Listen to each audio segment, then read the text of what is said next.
Oi pessoal, tudo bem? Ralph Peter com vocês novamente, programa Livros e Revista, que vai ao ar toda quarta-feira às 19 horas pela nossa BCC Television, que sempre tem o firme propósito de levar até vocês um bom entretenimento com um elevado teor de cultura.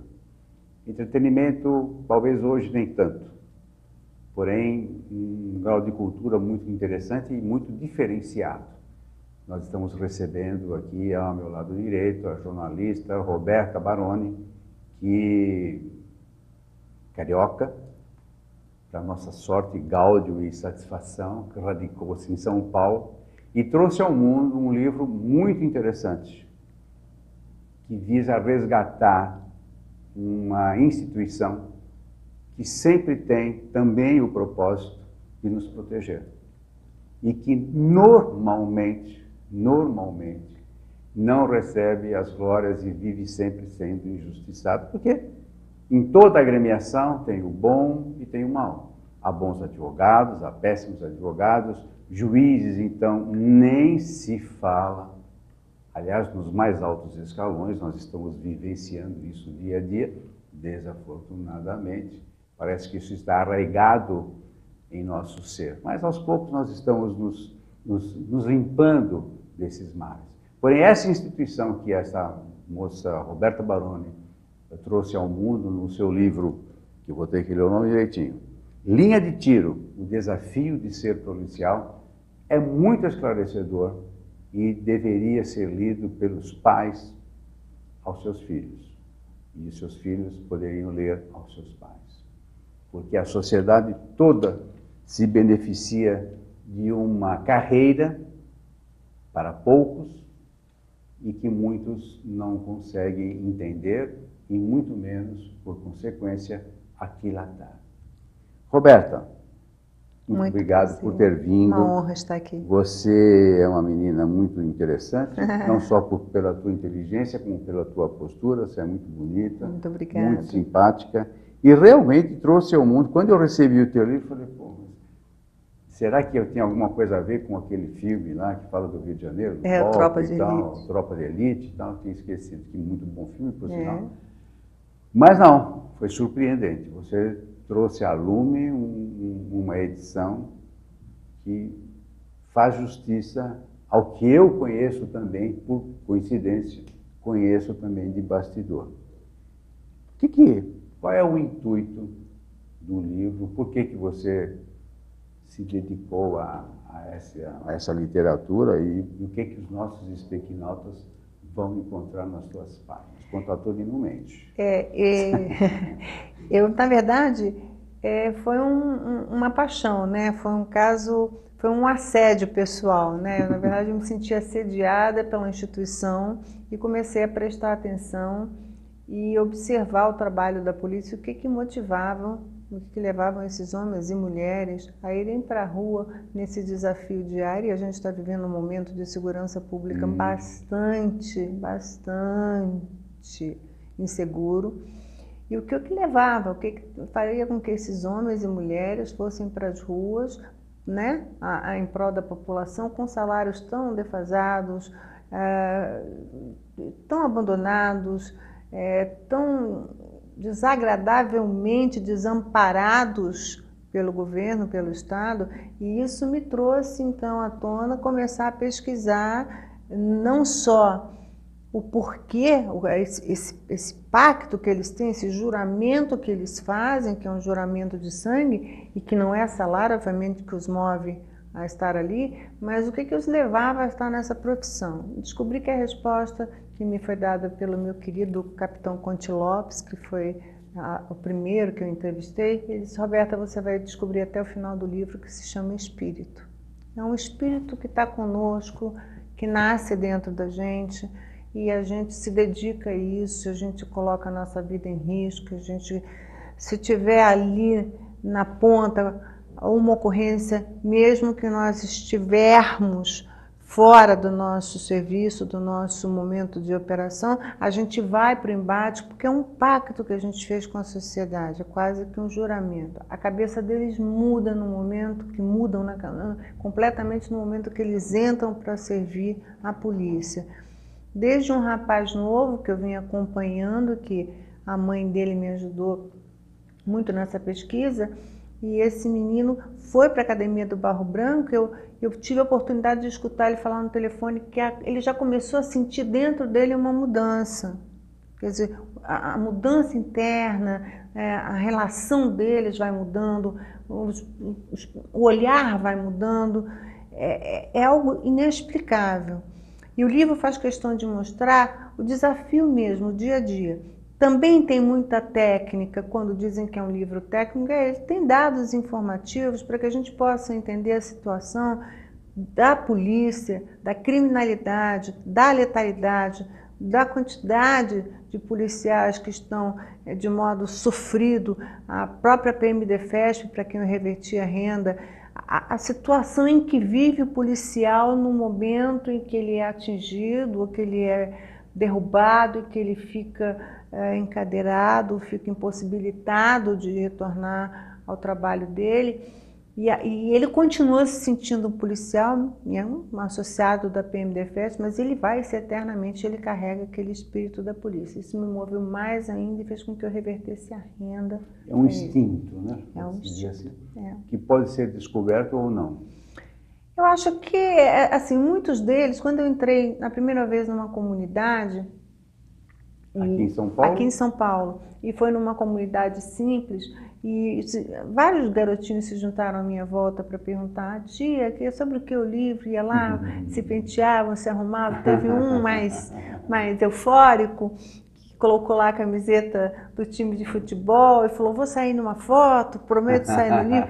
E eu perguntei a vários deles: o que vocês gostariam de fazer? Vários deles disseram: eu quero ser bombeiro, eu quero ser polícia. Eu comecei a perceber que ainda existia aquele sentimento que a gente vê muito nos Estados Unidos e que é muito diferente. Eu tive em Washington para ver isso, a relação da sociedade com o policial e a relação da sociedade brasileira com o policial daqui. São relações distintas. Lá o policial americano entra numa Starbucks, ele é praticamente aplaudido, reverenciado, porque ele significa proteção e tal. Aqui a gente ainda não conseguiu admitir, mas a gente já está criando essa cultura. A gente já vê alguns bannerzinhos dizendo: aqui o policial tem desconto, aqui o policial... A gente já está agraciando a essa classe toda. E eu comecei o livro ouvindo aquela bagunça toda, e falei: bom, agora virou uma festa, porque eu já não vou conseguir depoimento de ninguém, porque eu vim aqui e todo mundo quer tirar foto e tal. E depois eu fui até a Rota. Rota, se você me permite, é Rondas Ostensivas Tobias de Aguiar, aqui em São Paulo. Aqui em São Paulo. Desculpe, é que nós estamos falando para o mundo. É para o mundo, desculpe. Eles gostam mais, inclusive, de dizer que são Rotas Ostensivas Tobias de Aguiar do que Rota. Eles preferem que o nome seja... O nome todo? Preferem. Mas facilita, facilita. Né? O Tobias de Aguiar, na verdade, historicamente falando, ele foi casado com a Domitila, né, a Marquesa de Santos, que foi a amante de Dom Pedro. Depois ele se casou com ela, Tobias de Aguiar, e faleceu no Rio de Janeiro. Eu conto isso no livro, né? Mas ele é o patrono. E você sabe que eu sempre gostaria de entender isso. Por que o Tobias de Aguiar é o patrono? Por que fizeram essa reverência, né? Isso para mim é uma reverência. É uma reverência. Você colocar o nome da pessoa que é quase que distante da gente. Era, inclusive, né, o trabalho dele foi muito mais ligado ao Rio de Janeiro do que a São Paulo. E ele tem ele se tornou eu vou patrono. Eu prometo lhe trazer uma pesquisa profunda. Eu agradeço. E aí numa sexta-feira, a Rota tem uma visita aberta ao público, que começa às 10 da manhã, e é uma turnê praticamente, é como se fosse uma visita a um museu, e é comandada por cabos da parte P5, né? Tem a cavalaria, que é uma coisa muito linda. E aí eles vão contando a história dos monumentos e tal. E haviam várias crianças, vários jovens, e eu peguei lá, rapidamente, falei: tá aqui o meu... Né? Todos os meus insights. Saquei a minha caneta, saquei o caderno e falei: ao invés de ficar seguindo o roteiro, eu comecei a puxar um por um e falar: por que você está aqui? Por que você veio visitar? Ah, eu quero ser policial, eu quero ser polícia, eu quero ser polícia. Eu comecei a descobrir o fascínio, crianças que iam lá. Será que não é porque parece que o policial uniforme, estou chutando ainda, eu nunca fui aprofundar, a impressão que dá é que o uniforme dá um senso de poder.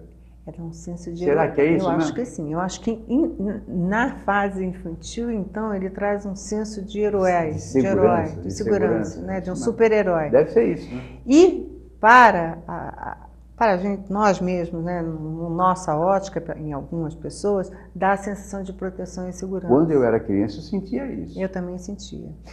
E por que eu fui procurar a rota? Todos os batalhões eu morro de paixão, choque.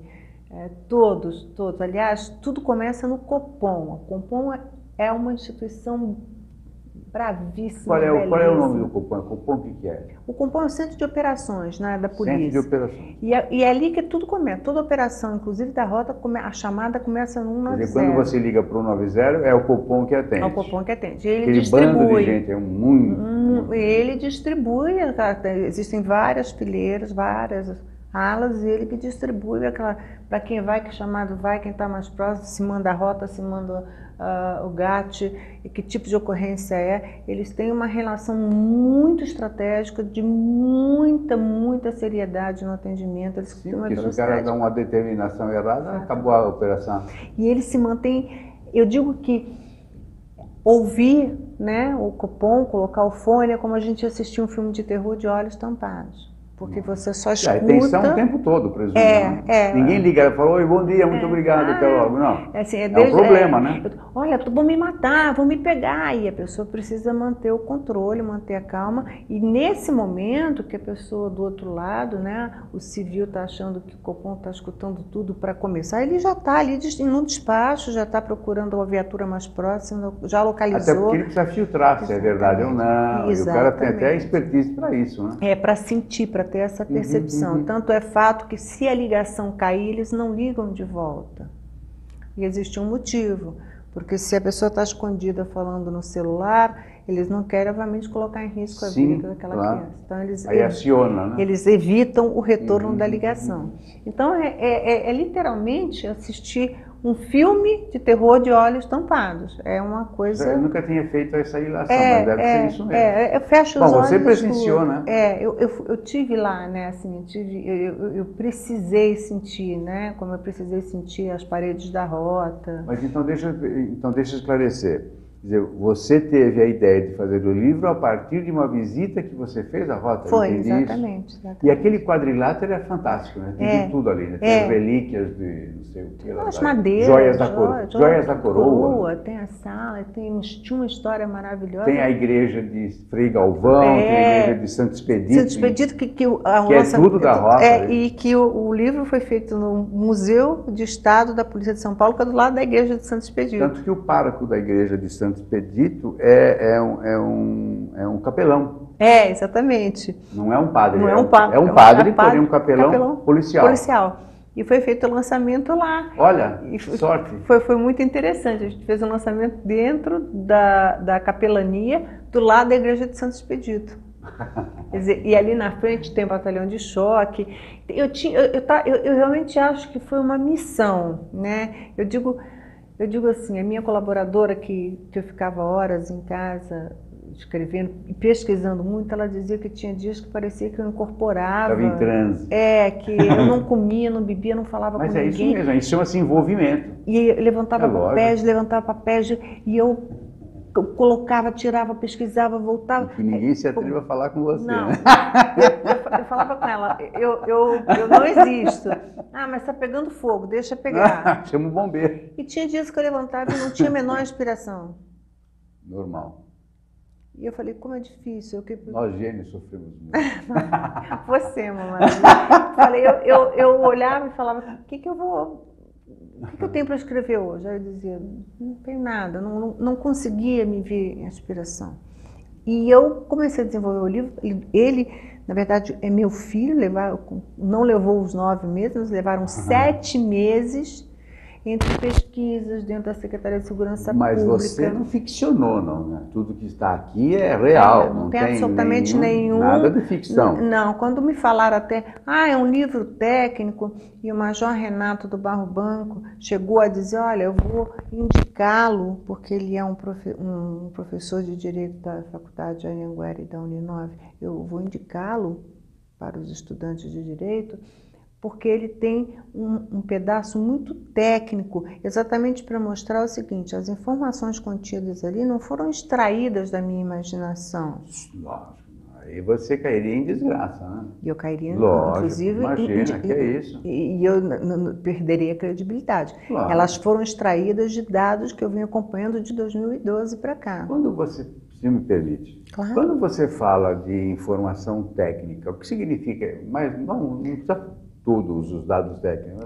O que é, por exemplo, é sigla, dados assim, dados de homicídios, latrocínios, tá. O número de policiais mortos é completamente, diverge completamente do que a Secretaria de Segurança informa. Os meus números são completamente diferentes, são diversos.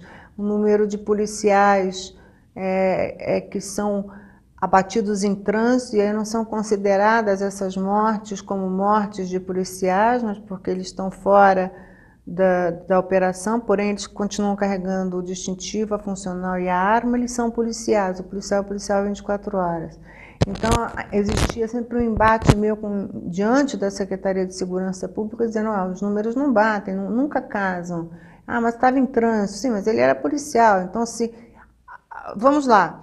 Eu entendo o seguinte, e se é para que ele não atue, que ele deixe o distintivo funcional e a arma dentro do batalhão, aí sim ele se torna um civil.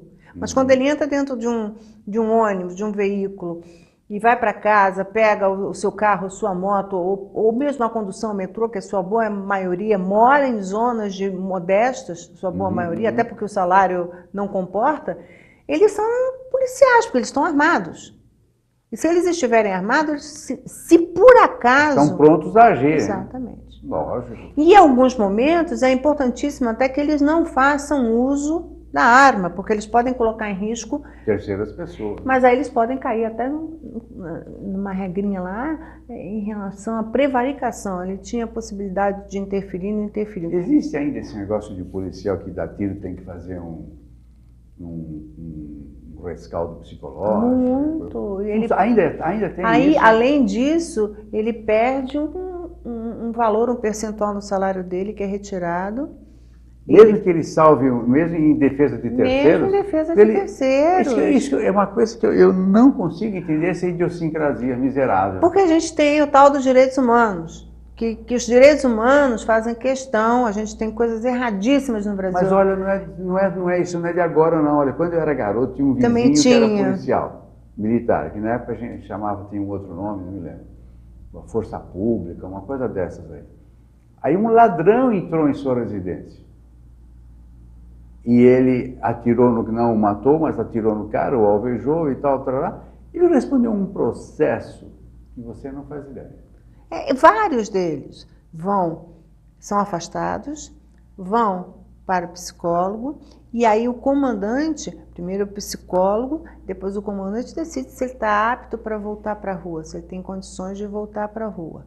Então eu vi cenas e vi filmagens de mulheres da ROCAM, e que essa me impressionou muito, ela estava em uma operação e juntou um bando de moradores, porque ela foi buscar possivelmente um infrator, e seguravam a arma dela. Na terceira vez ela não teve oportunidade a não ser atirar. Isso vira um problema absurdo. Um problema, para eles, é fatal. A polícia não sai para matar ninguém. Violento não é a polícia. Violento é um crime. Há que se defender, não? Agora também ninguém quer sair para morrer. Sim. Eles eu quero que eles voltem. Eu sempre falo, eu não quero ter 1 milhão de amigos. Eu quero ter 1 milhão de policiais que retornem para casas, para os seus filhos, para as suas mulheres, para as suas mães, todos os dias. Você sabe que mais ou menos eu faço uma comparação com a injustiça que a gente faz, ou com o dia a dia do policial, com tensão, pavor, o terrorismo com os olhos fechados e tal, professor. Exatamente, exatamente. O professor hoje, na minha opinião, está no mesmo patamar. nível. Exato. Eu considero da mesma forma. Mesma injustiça, o mesmo salário, a mesma ingratidão, exatamente. a mesma, os riscos. o mesmo sofrimento, a mesma tensão. O professor da periferia sofre porque se a gente vê hoje... estão apanhando na sala de aula. Então, assim, a gente observa que são duas profissões importantíssimas, né? Aquele mestre que na minha época a gente reverenciava, o nosso professor, o nosso mestre... Levantava quando o professor... Hoje os caras já tiram a cadeira. Escuta, qual é a relação, se é que você conseguiu fazer... eu não te conheço, acabei de te conhecer, mas a impressão que eu tinha é que você é bastante assertiva e profunda. Você fez uma comparação entre o nosso policial e de outros países? Fiz. E aí, como é que nós estamos? É triste, é de chorar. Não só salário, né? Assim, eu tô até colocando à parte os salários, né? Por uma questão senão seria criminoso. O policial nos Estados Unidos, ele não sente pavor de andar uniformizado. É uma honra para ele estar uniformizado, ele é respeitado. Aqui é um risco de vida, né? Aqui é risco de vida, né? Casa de policial não tem varal. Isso eu nunca tinha ouvido. Como que é? Fala para nós. Casa de policial não tem varal. Ele seca a roupa atrás da geladeira, ou ele pendura na cozinha. Isso é verdade, é brincadeira. Não, é verdade. Casa de policial não tem varal. Não tem varal. Porque se puser o uniforme, aqui tem um policial, os caras vão lá e... Muitas vezes muitas vezes eles moram em áreas modestas e a roupa deles, inclusive, é colocada dentro de casa para secar, atrás de geladeira, secada com ferro e tal. Na saída do quartel, eles enrolam no lençol, na sua boa maioria, colocam na mochila e vão embora. Nos Estados Unidos, o policial mora num condomínio, um condomínio de classe média, e ele, inclusive, é queridíssimo, ele é super benquisto por ele estar morando ali. Mas interessante que não é o que muitas vezes que a gente vê nos filmes, né? Eu vejo em alguns filmes de policiais e tal, que eles são permanentemente desacatados, inclusive na delegacia. Tanto o policial militar quanto o civil.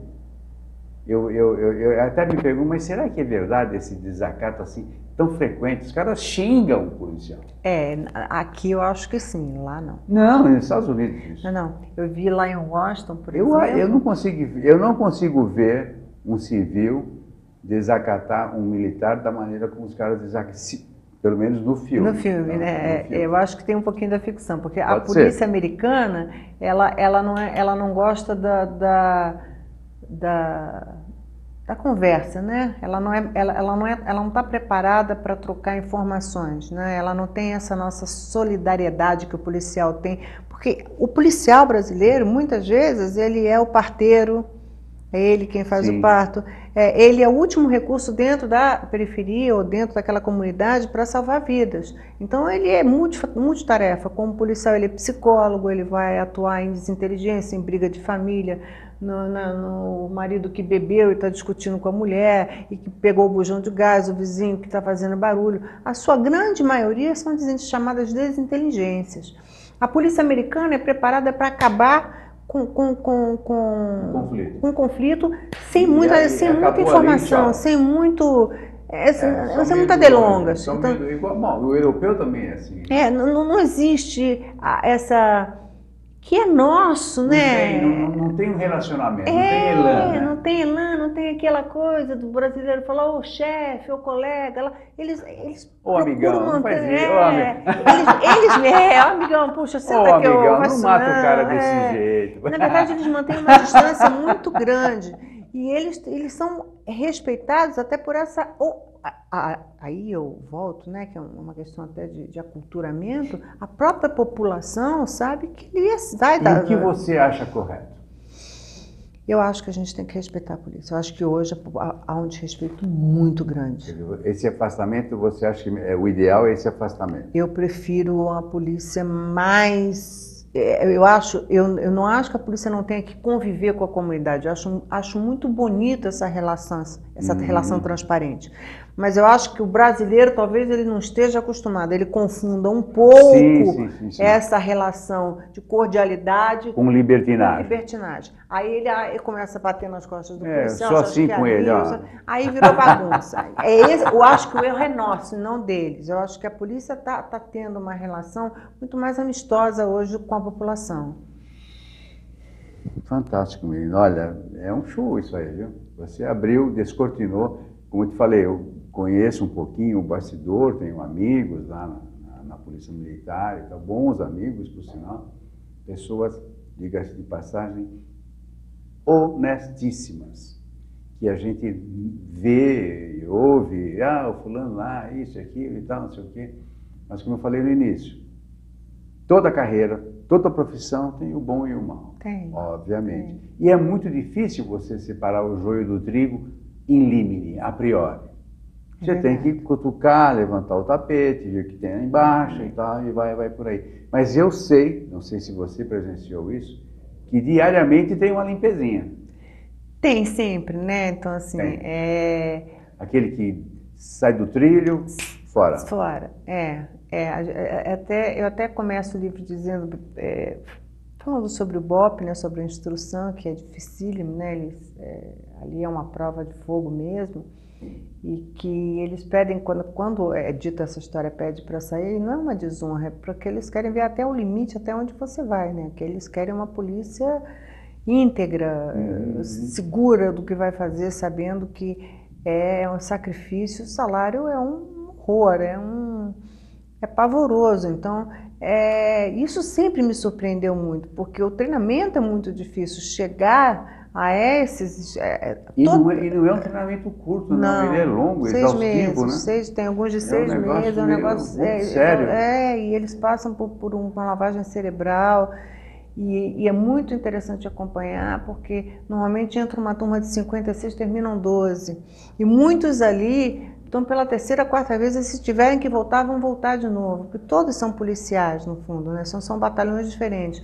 E aquilo para eles é uma questão de honra, passar naquele treinamento, mas é muito doloroso, né? A gente é uma experiência dolorosa. Eu acho que eu costumo comparar, né?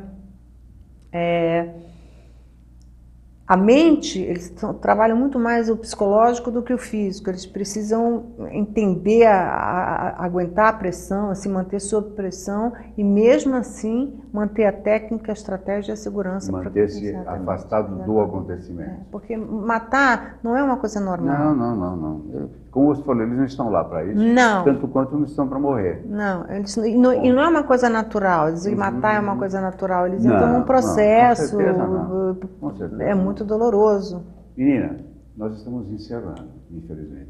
Eu quero agradecer a tua presença. Muito obrigada. Você quer agradecer a alguém que tenha te ajudado no livro? Sinta-se à vontade. Eu sei que é uma lista imensa. Priorize, porque é sacanagem também falar isso, priorizar. Todo mundo te ajudou. Nossa, eu tenho tanta gente. 2 segundos para fazer. 2 segundos. Olha, eu tenho uma lista enorme de pessoas. O Copom, Choque, a Rota, todos os meus assessores, a Carla, a Bruna, o Eduardo, que é fotógrafo, a todos eles que caminharam comigo, o Conte Lopes, o capitão, meu agradecimento pessoal, Major Olímpio, meu agradecimento pessoal, Coronel Telhada também, que abriram as portas, que me mostraram, que me ensinaram, e a todos os batalhões que também me ofereceram, me abriram as portas, e que deixaram com que eu entrasse ali, e a mãe desse policial que está entrando agora, que me apresentou, que sempre fez questão de estar junto lá, a Creuza, de me ajudar a fazer esse trabalho. Muito obrigada, vocês foram muito importantes, porque ninguém faz nada sozinho, nada. E que você continue esta carioca paulista. Sou uma paulista. Muito obrigada. Pessoal, nós conversamos com Roberta Baroni, que trouxe ao mundo o livro Linha de Tiro. Como é que é Linha de Tiro? Livro Linha de Tiro. Linha de Tiro, o desafio de ser policial. Com os meus agradecimentos ao pessoal técnico, Luciana, o Márcio, a Betânia e todo o resto, o Verão e tal. Maria Estela Guedes, que através do seu site www.com, situado em Lisboa, nos insere em todo o universo lusófono. E também a jornalista Bruna Nascimento, da agência Nina de comunicação, www.agencianina.com.br, que pautou esta graciosidade, esta menina muito inteligente, que eu desejo continue assim. Continuarei. Eu sei que melhorar é covardia. E as portas da casa, Muito obrigada. da emissora, Muito janelas estão sempre abertas. É uma honra estar aqui com uma pessoa tão especial como você. Muito sucesso, felicidades. Muito obrigada. Pessoal, até a próxima. Tchau, tchau. Obrigada.